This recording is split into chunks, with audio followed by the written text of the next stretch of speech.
Yeah. Welcome back to another edition of the Men Who Cry podcast. Like, subscribe, review, tell a friend, tell a friend, tell a friend, tell a friend, tell a friend, tell a friend. If you do not do these things, I have to assume that you are unable to place prop bets. On today's episode, we will be talking about those prop bets that got people maybe doing some prison time. And something that we saw that is the beginning of what I would believe is the end of the rest of the teams in the NBA. But yes, we have to start with scandal. Yes, early this morning, I hope people were fresh as hell when the feds watching, because the feds came and they were knocking on doors. Yes. Current NBA coach, Hall of Fame basketball player, Chauncey Billups, along with Terry Rozier, along with former NBA player and former coach. I don't think Damon Jones was coaching the league. Damon Jones were all arrested and charged for allegedly getting into some gambling issues. Now, here's the thing about this, because there's two parts of the story. We're going to get into the actual details of each of these cases. But the point of this is that I think what people might be getting confused with, and I think honestly was done purposely, was I think the Southern District of New York or the U.S. Attorney's Office placed these as combined stories versus these really being two separate stories and extensions of other stories. What I mean by that is that we start the Chauncey Billups issue. Is Chauncey Billups right now is being alleged to have been involved in a illegal poker game. Yes, that is what the alleged accusations are. Now, a lot of people believe, and same thing with me, was this was tied to the Gilbert Arenas arrest that happened earlier this summer. If you see the video of Gilbert Arenas running out of the courtroom or whatever, smiling with like a bag or whatever, right? It's funny because you actually don't know as of right now if those two stories are connected. It seems like they would be connected. It's two former NBA players who are both caught up in a legal gambling situation. I'm pretty sure that they, at least, if they do not know each other directly, they know each other through mutual friends. And Gilbert, being the guy who doesn't take anything seriously, was obviously laughing about it. But I believe that there had to be something going on there. There's no the likelihood there's two separate situations with Gilbert and Chauncey Billups in a legal poker game seems kind of far-fetched.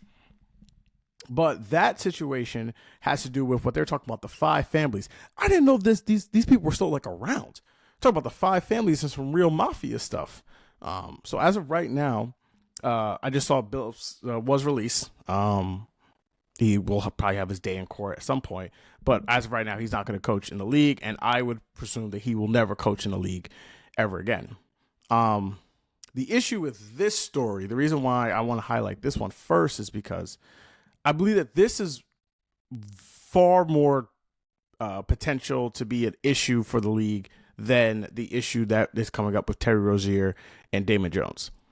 The main issue with the NBA that I would argue has been around for a while has been the fact that there has just been a cloud, more so in the NBA than I would say in the other sports, baseball, football, soccer, is that there's just this belief that the games are rigged, right? There's just a belief that the league is fixed in some way.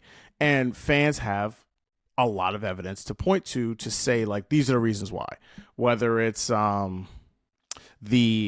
Tim Donahue situation when it comes to the Lakers and the Kings back in 2000, whether it's Nico Harrison trading Luka Doncic, who's a generational player, all of a sudden to then get the number one pick in the draft 3 months after the fact. It's just this shroud all the time with the league that they are somehow involved in nefarious situations. The frozen envelope is what I was thinking about with the Patrick Ewing draft. And so people are more likely to believe that the league is fixing games in this type of situation just because of the perceived belief of what's going on, right? And the reason why I would say this one's way more of an issue than the other ones is the fact that it's not that just Gilbert, not just that Chauncey Billups was alleged in a poker game, which, mind you, was getting like pretty advanced. The reports coming out are saying that they use like X-ray machines and like certain type of glasses, and it was a whole thing where they basically like used Chauncey Billups as like the face, or the front face, I think they called it, to get people inside, to then lure them in, to then basically get them scammed out their money. But the main thing is that the mafia had one of the NBA head coach on the take, and as of right now, it hasn't come out that this has led into anything with the actual game itself. It just seems like it's just about the illegal poker game, but it is not too hard to surmise that if Chauncey was in deep, he could have actually thrown games, because a head coach can make decisions of substitutions, who were playing, who were not, what schemes were running. Like, that to me is way, way, way, way, way more of an issue than what we were seeing with Terry Rozier. And what it gets down to is the idea of how this has just kind of been like displaced for everyone. It's interesting now because as much as I have banged the drum about how legalized sports gambling has been a real issue for the public, this has actually been one of the reasons why this stuff has gotten caught. Gambling has been going around since forever, and illegal gambling has been going on even well before that, right? It's really only been legalized in the last couple of seasons. The fact that we have all these sports books and things like that to basically catch the Javonte Porters and the Terry Roziers has actually been a good sign for all of this, right? This stuff has nothing to do with that. And the idea that that an NBA coach was so locked in on an Italian mafia scheme is terrifying for the league. And especially the fact that it comes out during opening week. We just had a great Oklahoma City Houston game to start off. Luka Doncic shot 43 points. The Knicks just beat the Cavs in what a lot of people believe will be the Eastern Conference Finals, what we'll have later this season. Wemby, we will talk about him, did things I didn't think humans were able to physically do. And instead of talking all of that, we're talking about the fact that Terry Rozier just had to get some unders and basically fake the foot injury so that all his unders would hit, right? And it's just something, once again, that the league seems to have to deal with something every single year. And at some point, while I would not blame Adam Silver for this, the fact that the narrative always shifts from everything outside of the games is on him. Last season, this time, we were talking about either load management or the ratings. That was a big, big thing. It was like, oh, the ratings suck and whatever, people aren't watching. Then it was the whole they're shooting too many threes. That was a whole talking point this time last year too. And it's just never about the fucking game. And from an absolute business standpoint, I believe that the league is, while it is making money, it is teetering on the edge, because the moment you have a majority of fans believe that what we are watching is not real, you don't have a sports league anymore. You have some type of wrestling league.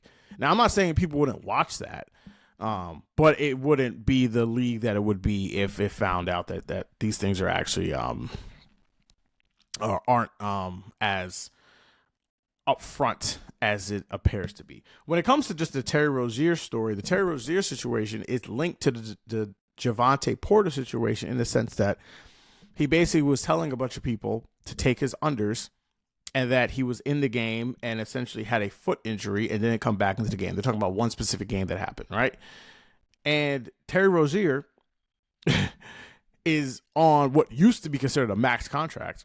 He's making about $25 million a year.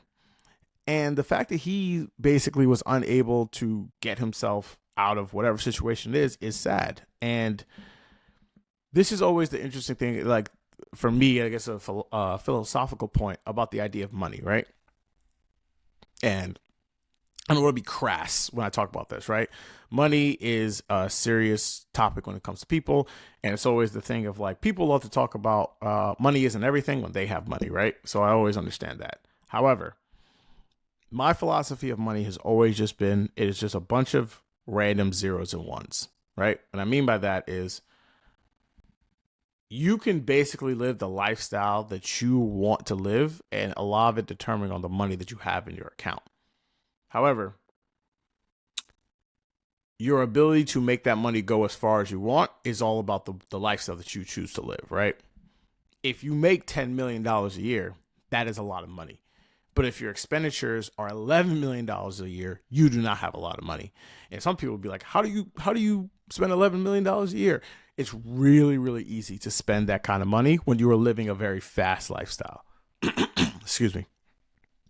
And for a lot of these NBA players, this is what happens. This is why a lot of TV shows talk about going broke and these things, and why players have to resort to these type of things to either settle debts because, and it's funny, speaking of Gilbert Arenas, there is a big conversation that we do not talk a lot about athletes' mental health once they get out of the game. Michael Kay once said that athletes are one of the few people who have two deaths. The first death of when they retire and the second death of their physical body, because their whole life is that person. If you listen to Gilbert Arenas on DJ Vlad's podcast, he talked about this years ago, where once he was done with the league, or once he retired, he needed something to do. And then he said he would just get up and just drive. He lived in California this time. I think he said he would drive down to the Lakers practice facility or the Clippers practice facility and just drive back home. And he would just keep doing that with the radio on over and over and over again.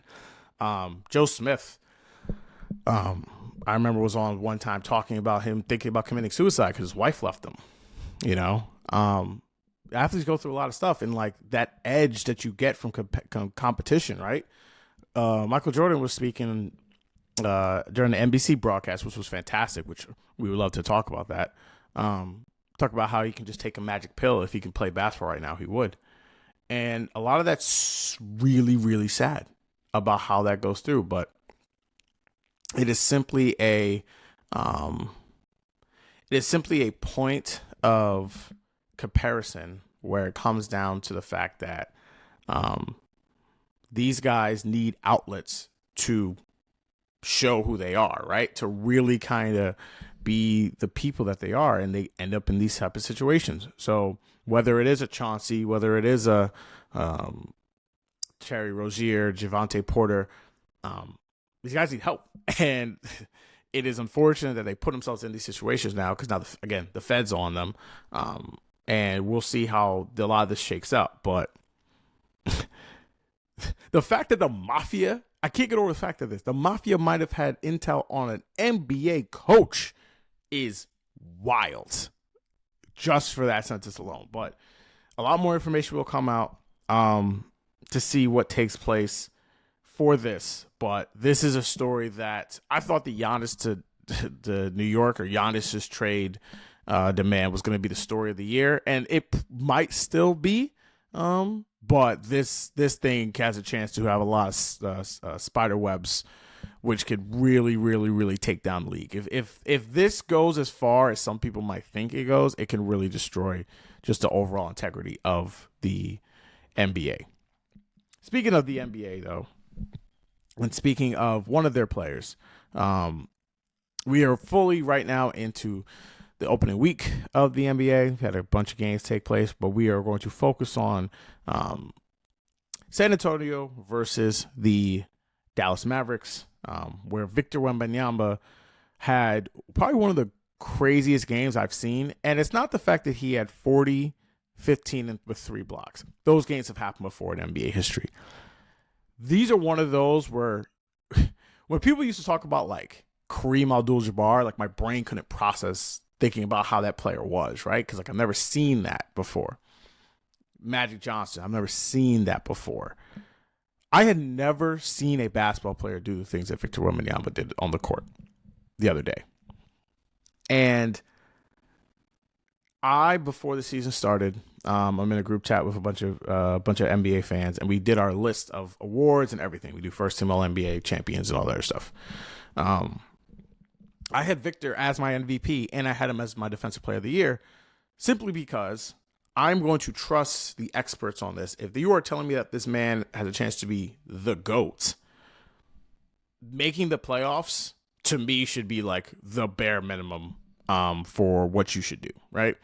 And if you're going to be that kind of guy, that's who you have to be.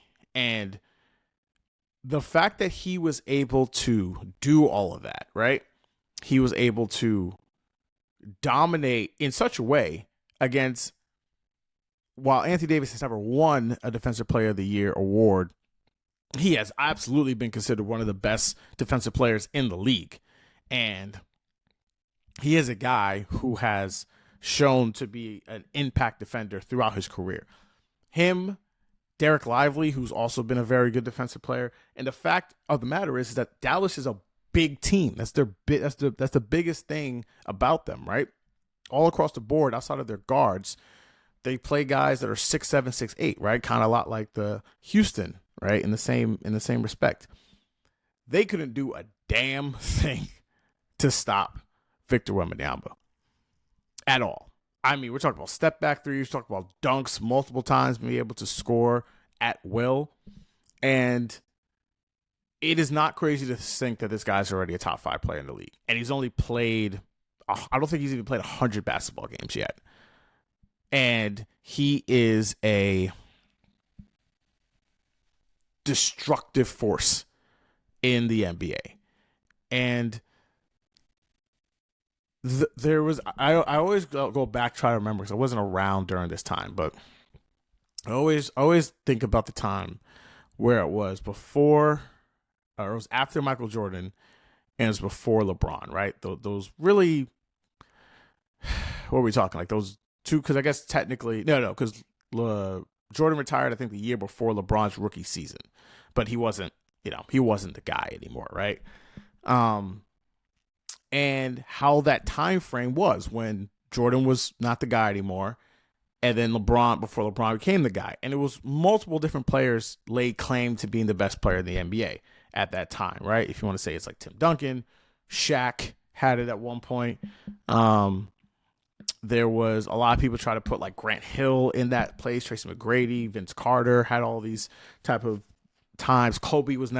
I would never say Kobe Bryant was ever the best player in the league considerably, but if he was, it was much later. And then it just became LeBron. And then it was LeBron for like a decade and a half. I feel like we're now kind of in that space from LeBron to Wembanyama, which it makes sense because the league is becoming way more international. It makes more sense that truly the best player in the league, and will have that title for a while, is an international player. Because between these two guys, it's Giannis, Jokic, Shea might have had a claim at one point. It has been a mixture of like those kind of 2 or 3 guys for a time being until now we get to the time of Wemby. And what he does with it will be a very interesting point of order, how he will be treated and how he will actually try to dominate this league will be something just to watch, because he is already the best defensive player in the league already. And if he's just the 12th best offensive player, 10th, 7th, to me, that speaks of him being the best player in the NBA, while he hasn't achieved anything yet. So I'm still going to hold out. I have them in the playoffs. I do not have them advancing far in the playoffs, but I have them in the playoffs because I need to see the stakes be higher before I give you the crown, right? I am very much the type of dude that you got to take that from someone, right? Those things aren't just given out to you just because, you had a good game against Dallas, right? And also, he's got to stay healthy on the court.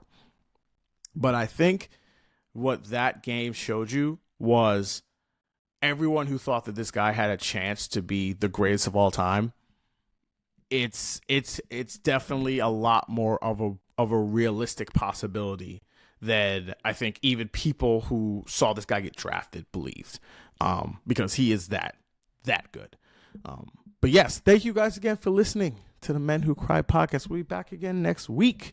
Talk to you guys all this good stuff coming forward with all this good sports stuff. And yeah, take care. Have a good rest of the weekend, and I'll see you guys later. Peace, y'all.